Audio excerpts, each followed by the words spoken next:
Hey guys, Steve here, Aquaponics. Today we're going to talk about Growing with fishes.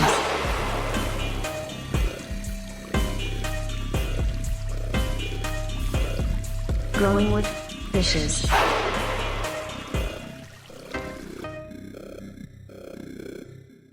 Just don't know Josh from Dutch Blooms. Josh puts on a lot of work into the community and getting a lot of content out there. He helped put together the Science of Regenerative Organic Cannabis Conference, which had its third year this year.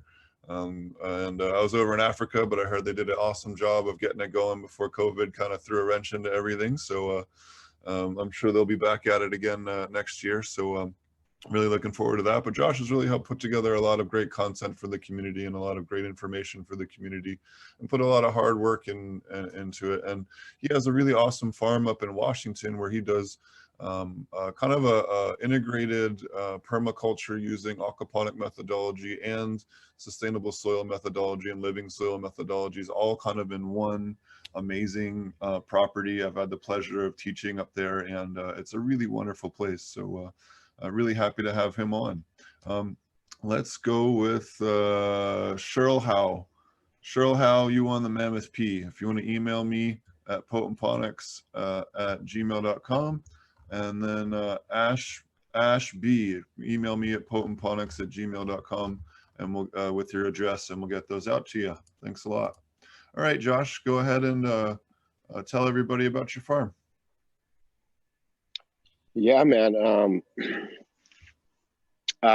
Shoot, I'm taken back by Rob, dude. Honestly, I just realized that I'm a bit slow on the feed, and he was a cool dude. I didn't know him that well, but he came out to the conference in Portland and interviewed us, and so I'm, shout out to his family, and shout out to the Growcast and the work they're doing over there, guys. They work really hard and do a number of different podcasts.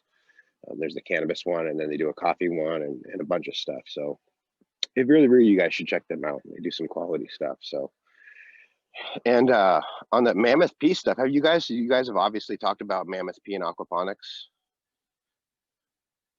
That's a question. We haven't touched on it. We haven't touched on it much during the conference, but it definitely is one of the, in terms of microbes that you can add to aquaponics, one that really unlocks the most amount of total ppms for something that you can simply add to your system. But there's lots of other great compounds out there as well. PSB is another one if you want to make your own and you don't have access to Mammoth P, and you're like when we were in Zimbabwe, it's a little bit hard to get Mammoth P there, but we had to make some similar stuff. But if you're in the States, and especially if you're getting started, it's an incredibly great product for aquaponics.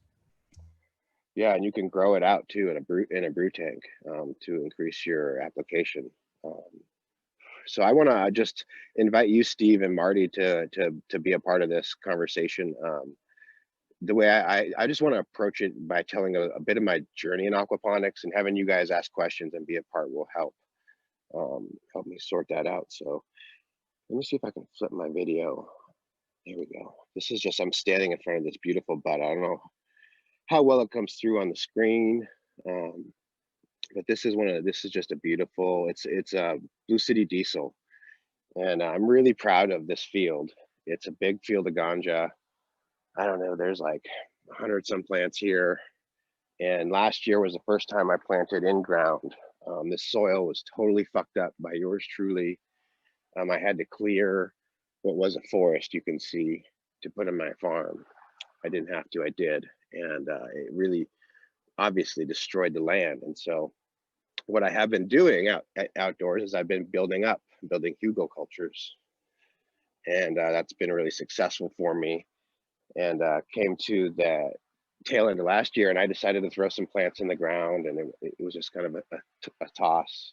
And then this year I threw them in early, and it really kind of was a testament to the tech, if you will, that I've arrived to via aquaponics as a big teacher and a big part of it. And so this field is essentially grown with I literally took the plants out of the pots, put them on the ground, and shoveled compost around them, and then turned overhead sprinklers on. And once a week I would pump out my aquaponics tank and just drench them. And then I foliar fed them fulvic acid spray, and that's it. And so it was a pretty cheap way to grow a lot of good weed. And the compost that I put on there was grown. It was municipal compost that I bought and injected with fish shit. And so that's part of the tech. And so the microbes that are involved in this are, what I like to think of, a mix of the terrestrial and the aquatic, microbes, and it produces some fucking awesome ganja, So flip this back around. I started with aquaponics in 2011, 2012. I was in Minnesota, Stillwater, Minnesota, and answered a Craigslist ad for a hydroponic grower. And I really needed a job, and I thought, well, I grow weed. I could probably fit that bill. This has got something with weed, so, because I'm used to the West Coast where we were selling clones on Craigslist and stuff. So, Minnesota, I just figured it was someone that needed some work in their garden. And I showed up, and I ended up getting a job at this aeroponic farm, lettuce grow. It was a startup. And they brought in this guy, Richard Stoner, and he worked with NASA in the 80s to develop aeroponics. And I learned a ton about this. We designed a 50,000 square foot lettuce facility where we were growing A-frame design with a sprayer that ran down the middle of an aisle. I won't explain the whole thing, but the only way that you can grow aeroponically is with chemical nutrients. It's just to get to the true aeroponics is with chemical nutrients, and because you have to get such a fine spray, and then the whole point is to reduce down to the smallest amount of water, to the smallest amount of nutrients. And so you need the finest mist, and you need the finest particle. So organic material just doesn't pass. It won't do that. It will coat the roots and etc. So I started questioning, how do we do this, organically in my head as I'm working at this place. And I got the boss to give me the go ahead to do a trial with aquaponics. What I do, I just started Googling organic hydroponics, and it was like, boom, there's aquaponics, there's Murray Holland. I ordered the book, kit, DVD thing, read it in a couple hours, and was like, let's do this, man. Let me set this up. So he gave me like 16 trays, I think, 4x8 trays, and I built a little pond tank system and set it up, and 2 months later, it was the only thing growing in this 50,000 square foot facility. All the aeroponic stuff was failing, and but what we had done, because this guy was kind of wanted to push the boundaries, and it was really frustrating to me as a young dude, was he was like, we got to crack the code on how to do this aeroponics aquaponically. And so we started playing around with refracting the spray. And so we would run, I think we were running half-inch PVC lines, and drilling 1/8-inch holes on the bottom, and they were spraying down to the bottom of the grow tray. And then we were suspending cocoa core mats on top of the thing, and so the roots would grow down through and get the splash. And so I ended up not working there, and I got really interested into aquaponics. And 2 months later, I bought 2 greenhouses and started an aquaponics farm to grow microgreens. And I bounced on that tech, and I literally spent, it was like 2011, 2012. And so there was hardly any information out there. Steve, I don't know if you were working at that place in Colorado even then, but it was hard to find information. So, there's a lot of just going and figuring shit out. And so I spent like 2 years building and rebuilding. I took a course with Will Allen and learned the 2-layer system. And so I had all these media beds, and I would end up having to shovel them out and clean them out, and put mammoth pea in there, and put seaweed in there, and put calcium in there, and put iron in there, and was figuring all this stuff out slow and hard and painful, and growing microgreens and selling them. And it evolved to, at that farm, the best success I had was growing tomatoes. And I set up in a greenhouse very similar to this right here. This is my cannabis greenhouse. but I set up 2 IBCs as the fish tanks. They're 250 gallons, so it's 500 gallons worth of fish tanks. And I ended up, I think I went into a filter, a very simple swirl filter, and then up into a gravel media bed, and that just circled and circled and circled. And then I had the tomatoes planted in pots, the soil, 5-gallon pots, and they would get like 3 minutes of water, 3 or 4 or 5 times a day, whatever it was, of this aquaponic water, and it had the math all figured out, and they were cycling through the whole tank, once a day, and it was getting fresh water tapped in there. And I had it loaded with tilapia. I think I was running over 100 fish per tank, pretty stocked, large fish, not tiny ones, because I was just running through the water. And that's when I kind of like, it clued onto me this connection between the soil and the fish poop.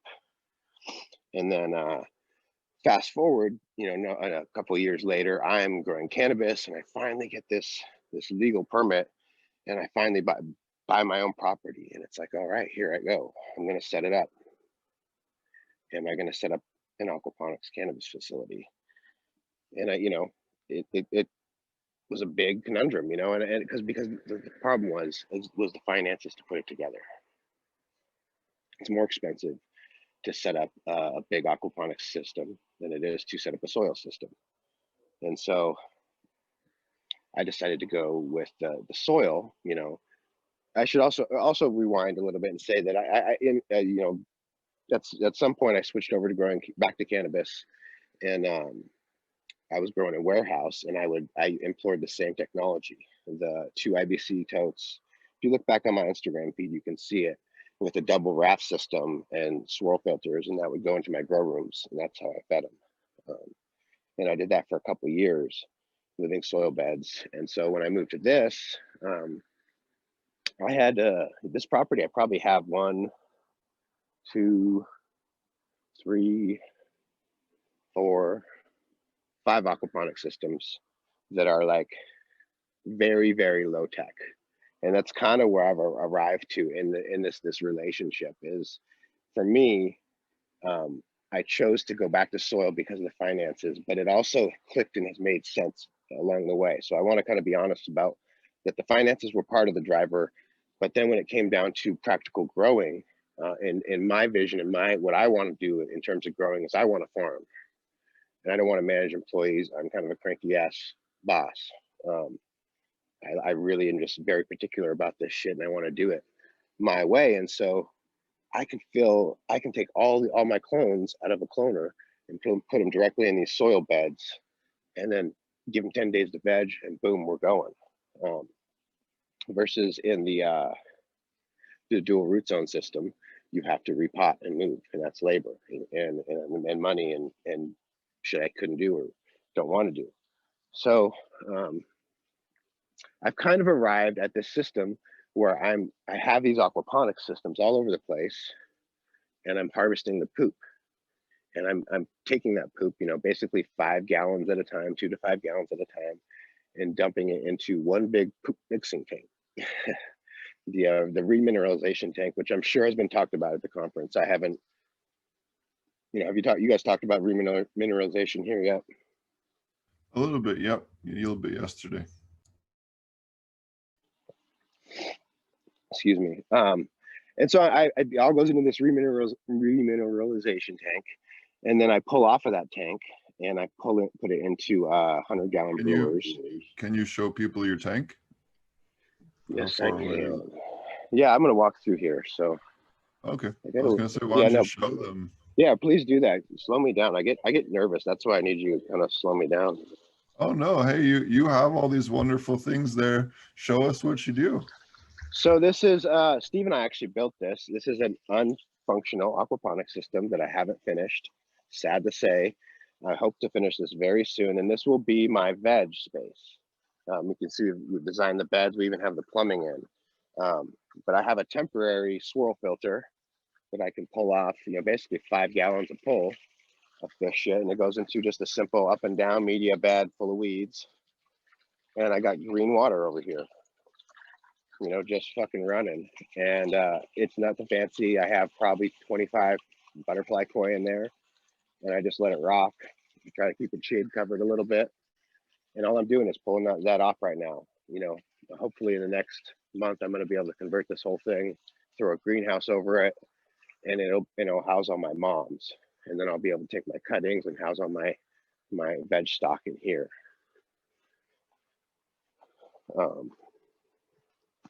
I want to come back to the stream because the stream is kind of the evolution of where this is and going.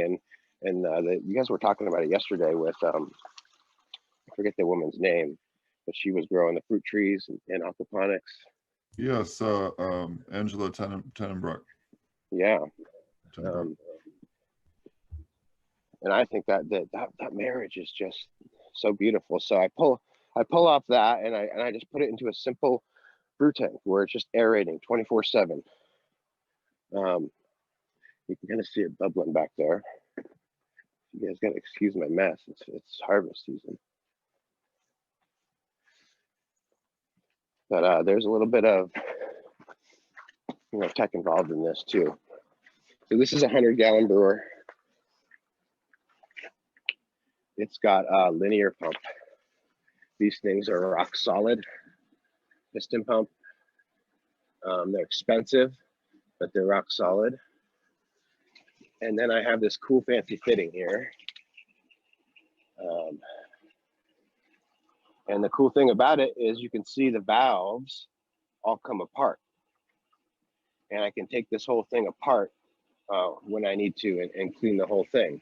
And it's not as important for this setup as it is for my brewers to clean those. This one's kind of always going and doing that thing, and I'll just pull off 5 gallons and then I put it into one of my other brewers. There's a 200-gallon one, but I mostly use these 100-gallon brewers here. I'm kind of shuffling around. But this is what a typical brew setup looks like for me. And then I can just pull off of this into my spray rig, which is around here somewhere. And I can inject it into the soil. It's out here, I'll show you guys. I can inject it into the soil. I can spray it foliarly, and I can, drench. And so more often I drench, more often than not. This is the last of that compost pile that I injected. We probably injected this with, I don't know, close to 500, 1,000 gallons of fish shit, brewed out fish shit in that manner. So we go 5 gallons fish shit, 95 gallons water, 6 ounces molasses, 30 hours brew, inject into the compost. And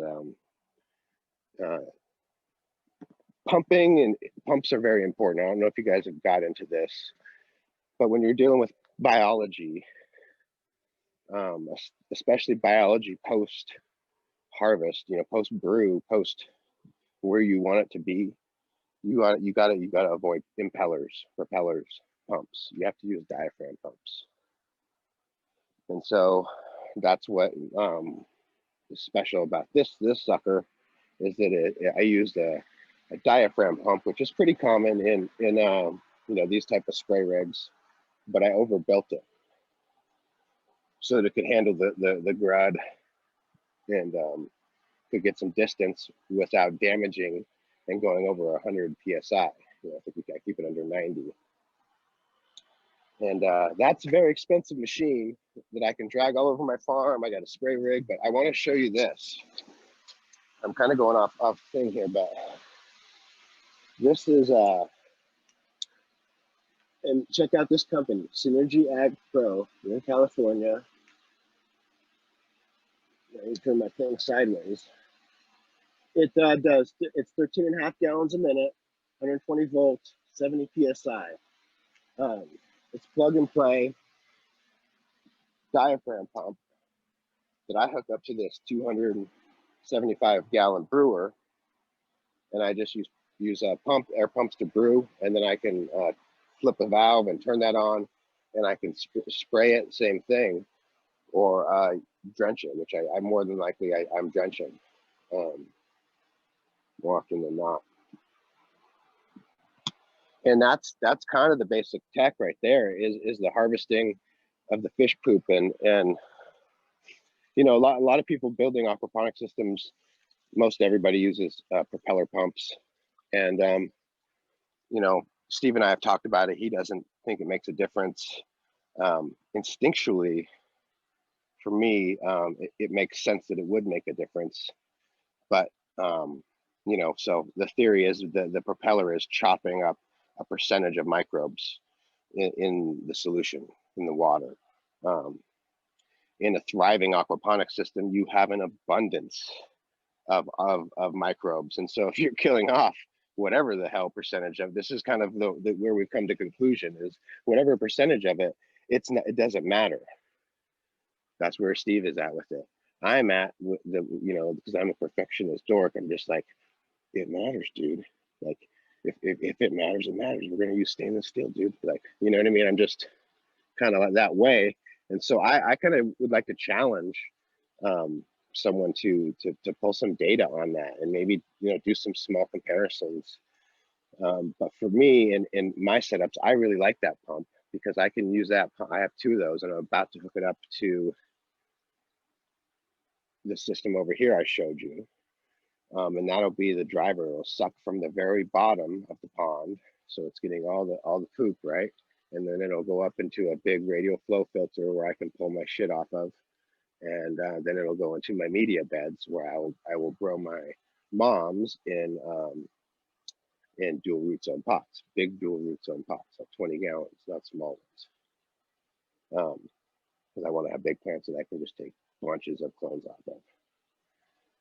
So that's kind of the tech I've been at for, I don't know, 4 or 5 years, is this continuous cycle of, and I apply the compost fish poop brew once a week, twice a week, once every couple of weeks, kind of as needed for the plants. And the cool thing about it is for me, it gives me a lot of flexibility to not have to be a chemist in aquaponics and not have to measure all these things. I can balance, you know, a little bit of calcium here and there, a little bit of iron here and there, based upon what I'm seeing the plants growing in the media bed filter. And it's just, you know, I just can take it a little bit more laissez-faire because I have all the nutrients in the soil. And what I'm really trying to get out of this fish stuff is microbes, in my mind, you know, in mineralized nutrients. So it's kind of developed from there into Creek Tech.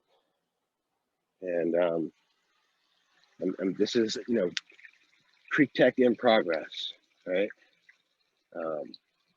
There's a big pond back there behind this field and a little stream.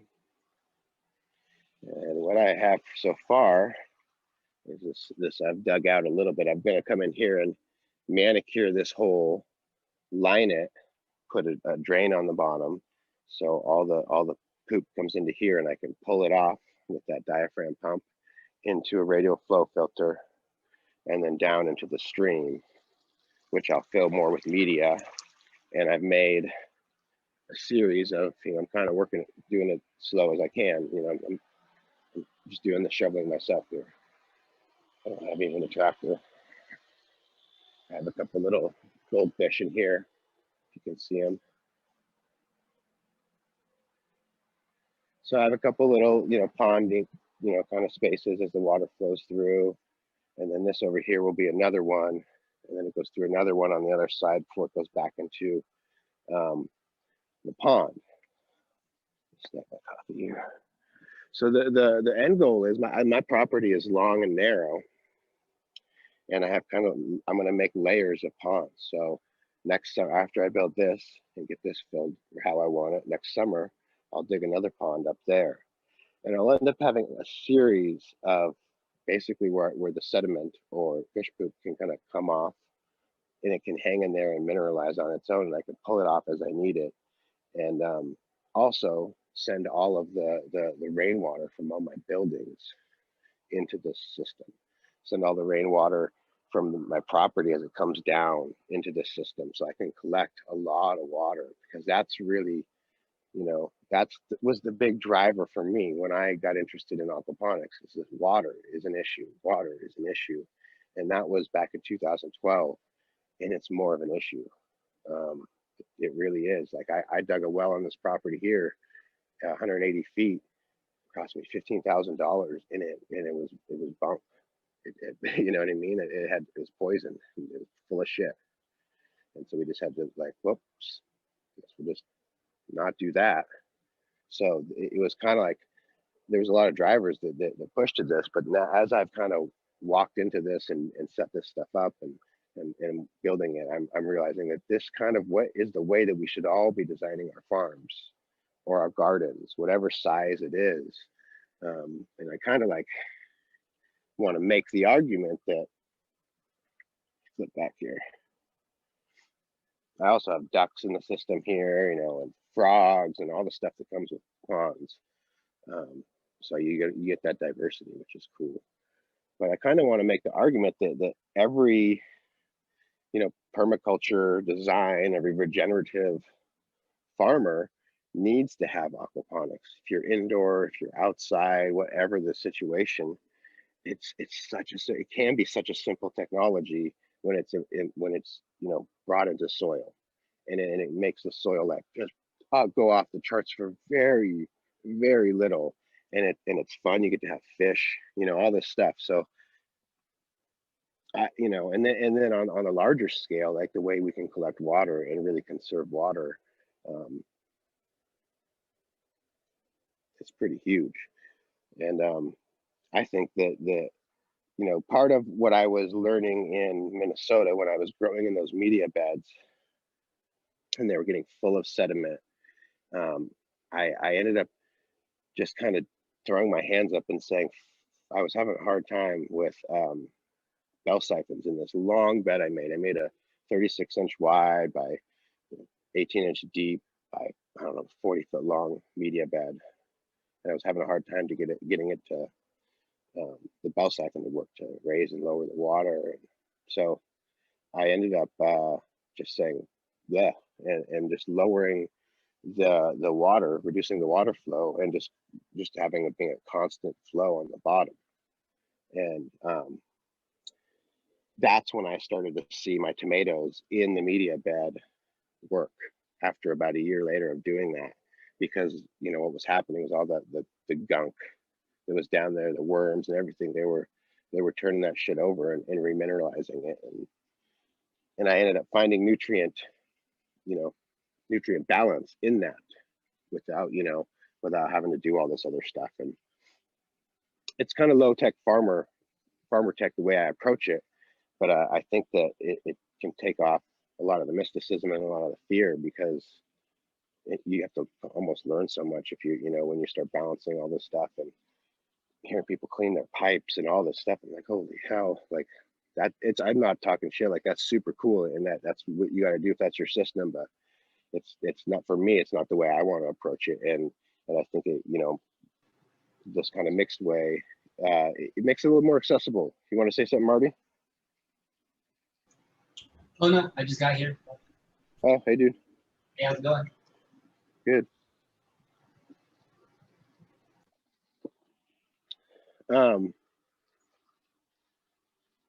Yeah, you guys, is there any questions on any of that? Yeah, we had how exactly is the source water starting to flow into an existing pond? Question mark. Right now there's a propeller pump down there at the bottom, because that's what I got. That's what I got to do to get a powerful enough one that I can afford, because diaphragm pumps are really expensive when you start to get into the big pumping, and they're really loud. So there's got to be a better solution, you know, maybe an air pump. But right now there's a big propeller pump down there that's, you know, pumping from the, you know, close to the bottom of the pond and just pumping up through here. And it's basically just to have water moving and keep it alive, you know, have ducks and stuff and the dog, and they all drink off of it and do their thing, you know. Awesome. I'm trying to see what other questions we got in chat. I don't see oh, the question asked, is it all man-made? Yes, 100%.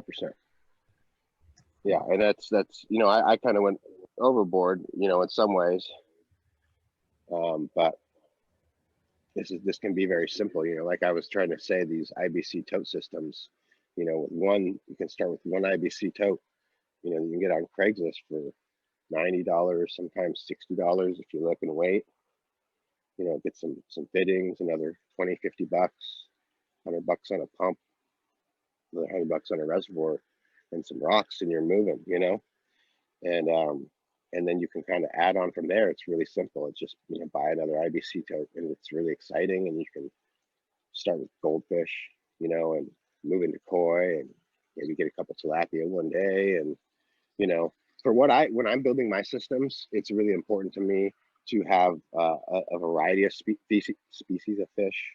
You know, so I have fish that are on the top of the system, in the middle of the system, on the bottom of the system, some algae eaters. Steve probably went into that big time in his talk.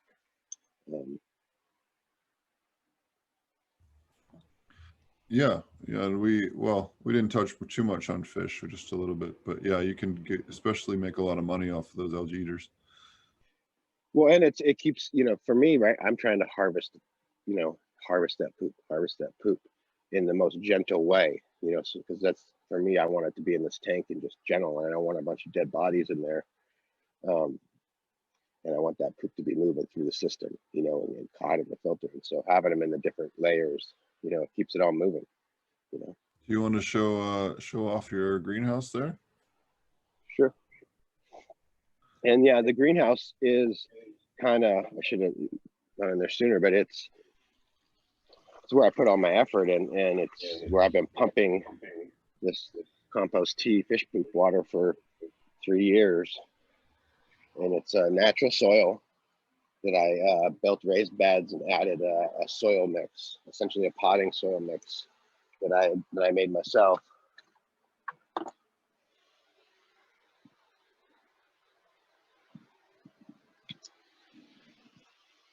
And that's it. Yes, I can. So yeah, it's full of a bunch of mixed plants here. There's a lot of sweet alyssum, thyme.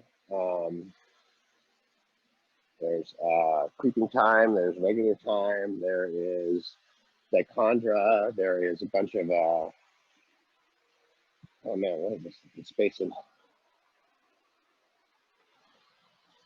Oh, there's a bunch of stuff, and some of it's to keep the beneficial bugs.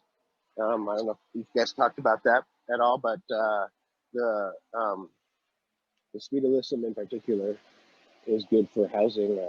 Is the road beetle? I forget the Aureus. And Aureus will get around, and it'll pop on the plants, and it'll come back to the sweet alyssum, and it'll when the plants don't have pest pressure. So it's kind of nice. You don't have to buy as many beneficials, you know. Another one that I like is the Lacia Force is what it's called. They got these big little butts, and I'll see if we can see some, but I haven't bought them in probably 2 or 3 years, and they just cruise around, and they're always mowing. And this greenhouse it's coming into its stasis.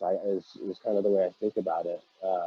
I made this man-made thing. I have heated pipes running down the bottom of these beds, so they come on in the winter and they heat the root zone. There's insulation 4 feet down all the way around the perimeter of this thing. You know, the water sheds into the pond, and then I suck that water back up, put it in my tank, you know, brew it and dump it back onto the soil bed. So it's kind of a closed system in that way. Yeah, but I literally can throw very healthy or very sick plants, and they just become so healthy.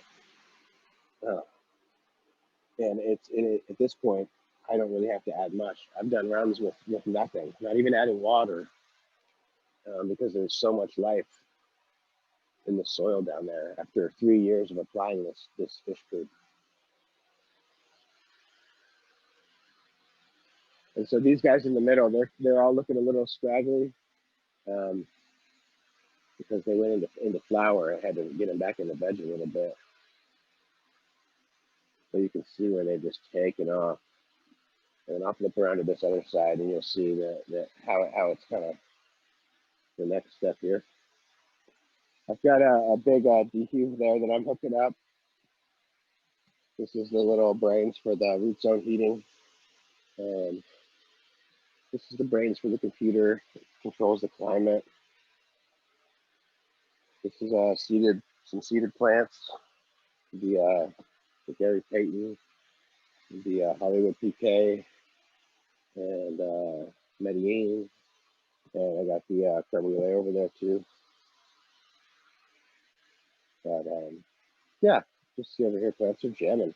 And they're all going to get flipped into flower next week. Week from today or tomorrow.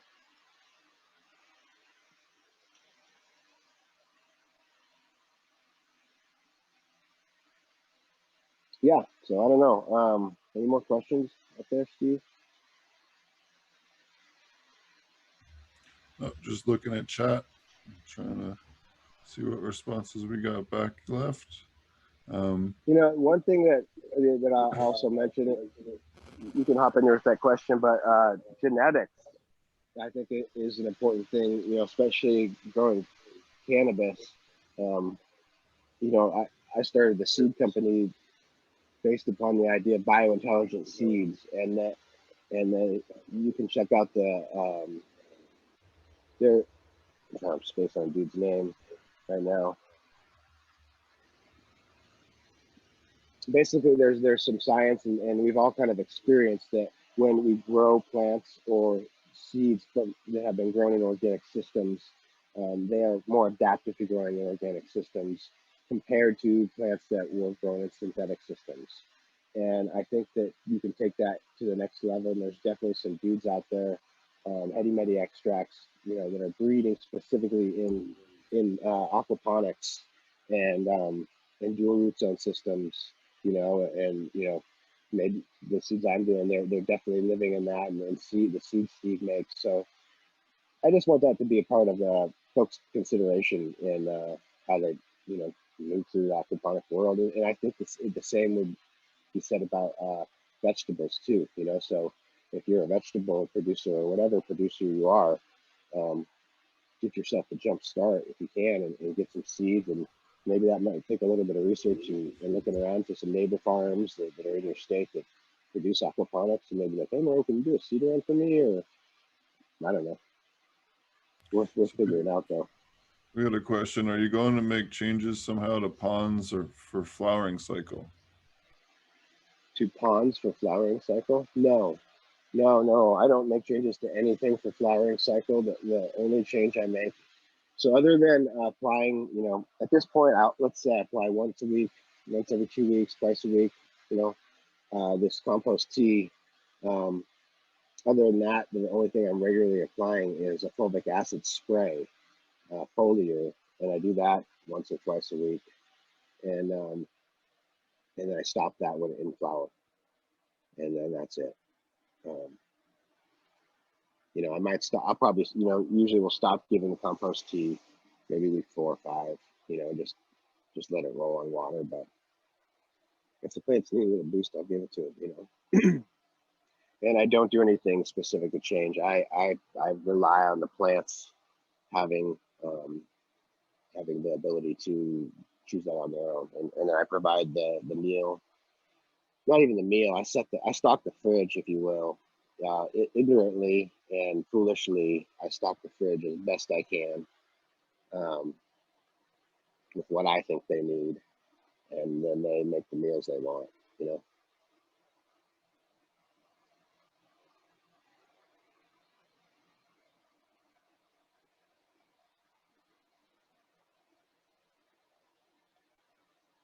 What additional nutrients are you adding to your teas? Somebody asked.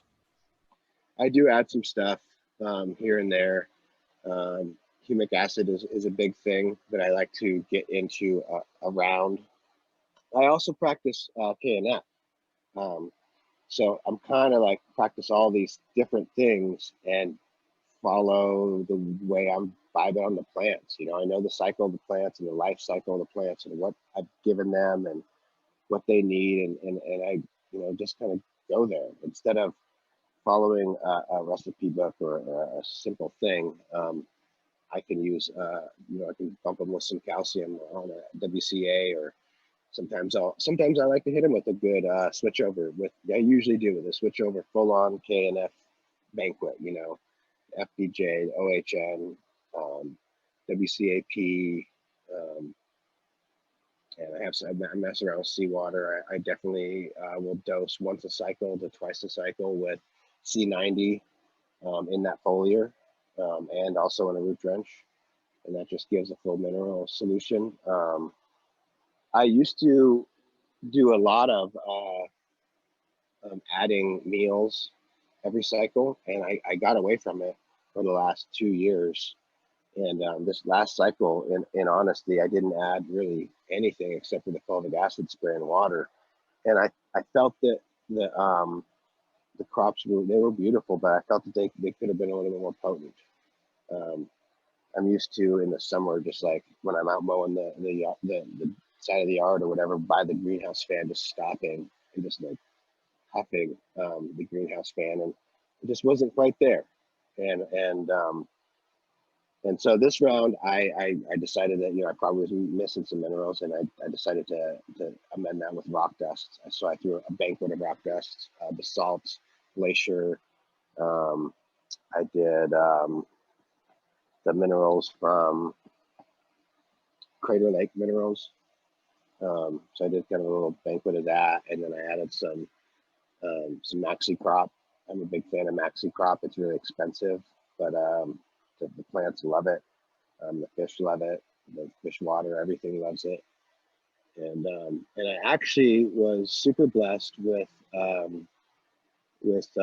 two things that I was blessed with, and I haven't really had this before. But Dragonfly Earth Medicine sent me some product that they made, and I hadn't really delved into what they do, and it's a really cool thing, and it's a nice meal. It's a really nice meal for these plants. And so I fed their lush roots, and then their green goddess, and then they gave me a foliar, which I'm going to use today. But I totally saw these plants just turn up a notch with that little like health shake, if you will. I mean, they have mycorrhizae in there. They have different bacillus species. I could go grab the can and read it, but when I first glanced at their product, shamedly, I just kind of thought, well, I'm getting all those things in my stuff, and I'm doing all that. I don't need a product, and then I got gifted this stuff, and it was really cool, and to see the plants really. And I'm doing a trial comparison side by side, so I saw the jump in the ones that took that, and then the other thing I've been messing with this is, and I don't mean to just be like shouting out these companies, but these are, those guys know Josh and Kelly from Dragonfly Earth Medicine. They're a couple, and they're friends of the community. They are they are big givers, and they give in knowledge and time and resources to a lot of people, and they're very special people. And I'm glad to tell you my honest experience with this since I was asked. And then the fulvic acid, I am getting from a company called Fulvonic, and they do ionized fulvic acid that is really cool. And they're just kind of a new company up north of me in Canada. And they reached out to a friend, Harlem Farms, who's a fellow KNFer. And anyways, yeah, I'm a big fan of fulvic acid. I can't say enough about it. I think it needs to be used in any form you can get it. I shout out to Dr. Robert Faust too. His company is really solid on their fulvic acid. Do you use it in your foliars at all, or Steve? I just stopped doing foliars altogether, and do everything through the root zone these days. But if I had a particular, maybe if I was doing clones or seedlings, I would definitely consider it for sure. But other people have different methods that work good for them. So Yeah, it's like my do all, fix all. And check out Dr. House episode of the podcast. I think he's been on twice now. I think in both times. Yep. really one of Yeah. the Says, what about planting on the edge of ponds? Could you plant on the edge of your stream? Totally, and that's in process. The thing's a shit show right now, but yeah, there'll be intentional plantings all throughout the whole thing. I want to have it set up so I can use it as a dual root zone in the summer. Where I can just have a strip there where I can set plants. I actually put an Instagram post about kind of advertising this conference a couple of weeks ago, and showed how I'll just use. One thing when I was in Minnesota, I was growing in all these media beds, and at the time, you just see any media publication, you'd see a picture of some dude with the lettuce holding a big old thing of roots like this out of the styrofoam, floating craft on, and have this big old root zone, and it was so cool. And so, and doing that with my friends, maybe after a couple beers once or twice, being like, look how cool this is, and stuffing them back in there. And then I started relying on that for different tech. If I lost a cultivar or whatever, I knew that I could just pull it out of this and shove it in an aquaponic system. I can, at the end of a cycle here, I'll show you, I've done it. These guys right here, they're like, I'm basically breeding here on this farm and going through a lot of cultivars. And so I'm looking for different phenols that do it for me. And so at the end of the cycle is when I get to choose that. And so I just yanking these right out of the ground and throwing them in the stream for a week. Once I see new root growth, I throw them in a pot and water them with the aquaponic water and put them in a veg cycle. And there's my first little growth there. And it's happening in all these guys. But I just kind of learned that I could use that as a tool for the different things I'm doing. And so I'm going to have that little platform there where I can sit some dual root zones, or I can throw some plants down real quick and whatever. Water a tray if I'm in a hurry. Sometimes I'll do that. That's how, I'll just throw a tray in there, set it in there and let it get watered.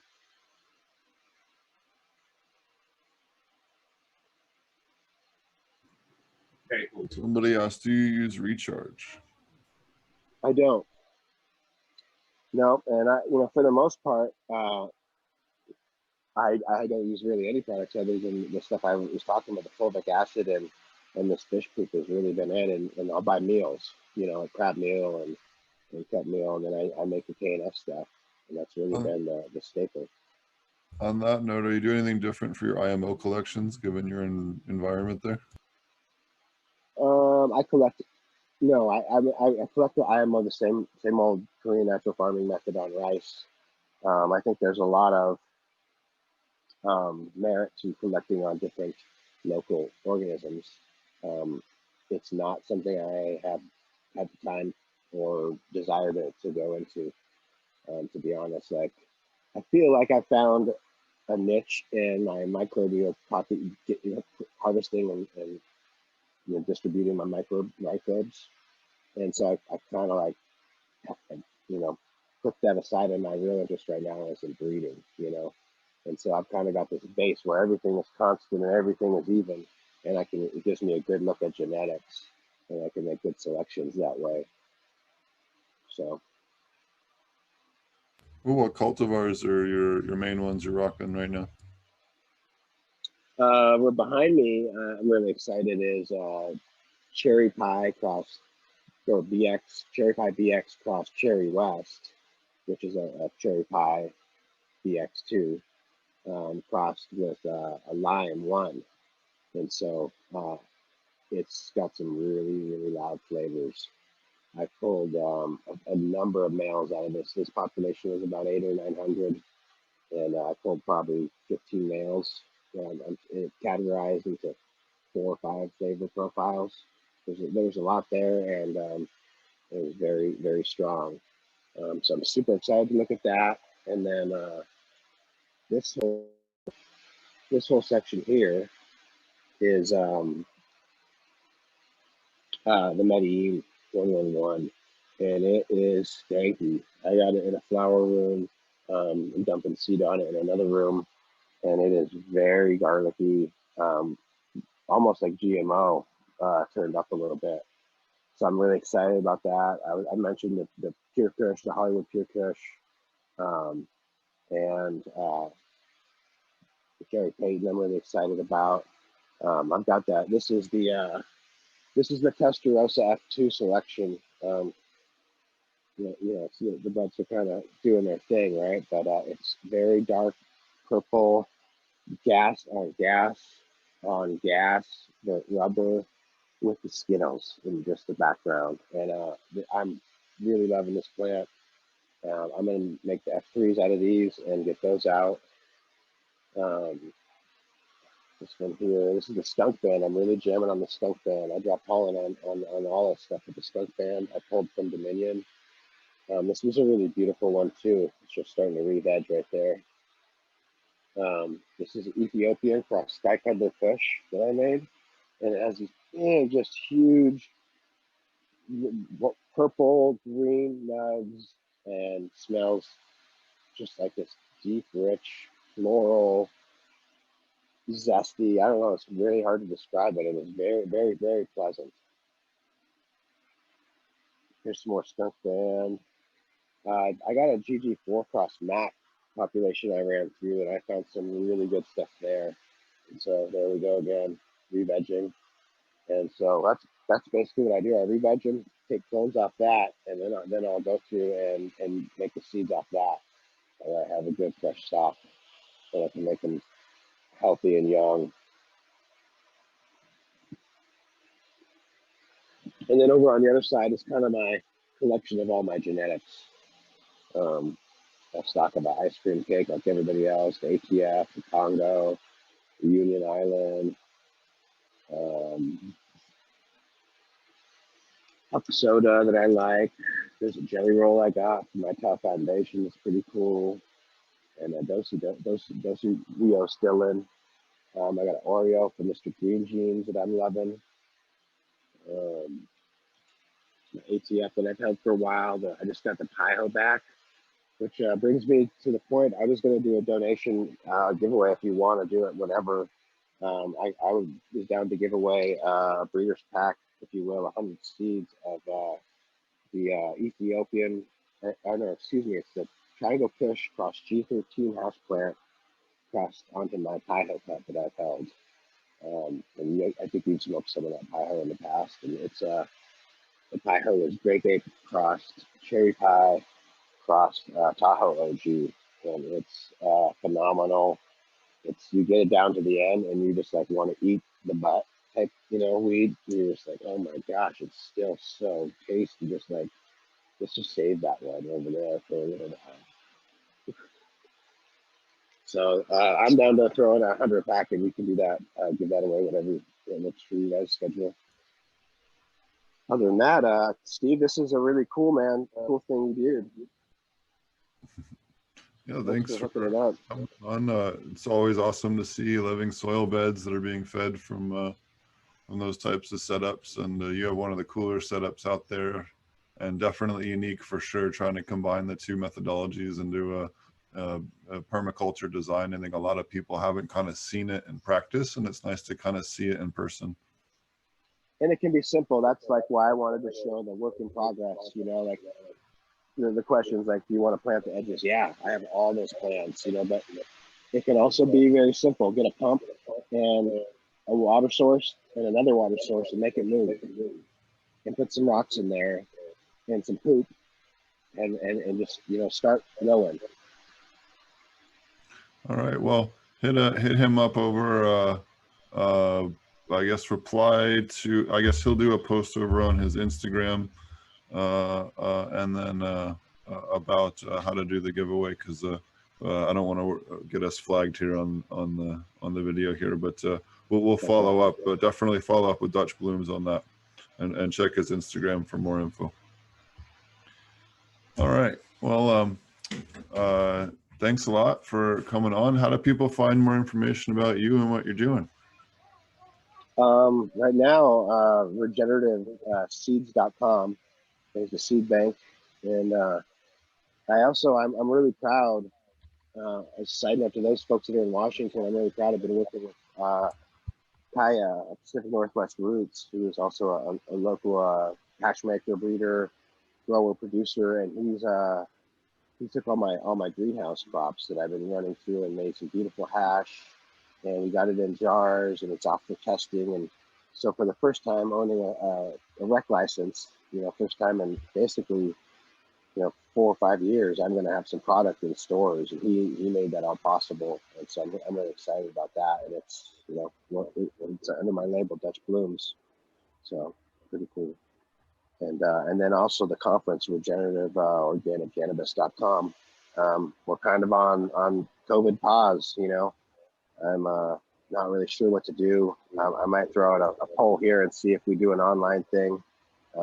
Just kind of waiting to see honestly what happens in the fall. If everything starts to get worse, I probably will lean towards doing an online thing and making something happen and taking care of those people who bought tickets and trying to make it feel really good to everyone. But I just kind of want to see how this goes. If it's getting better, I really want to get together with everybody. I'm missing people real bad this time of year.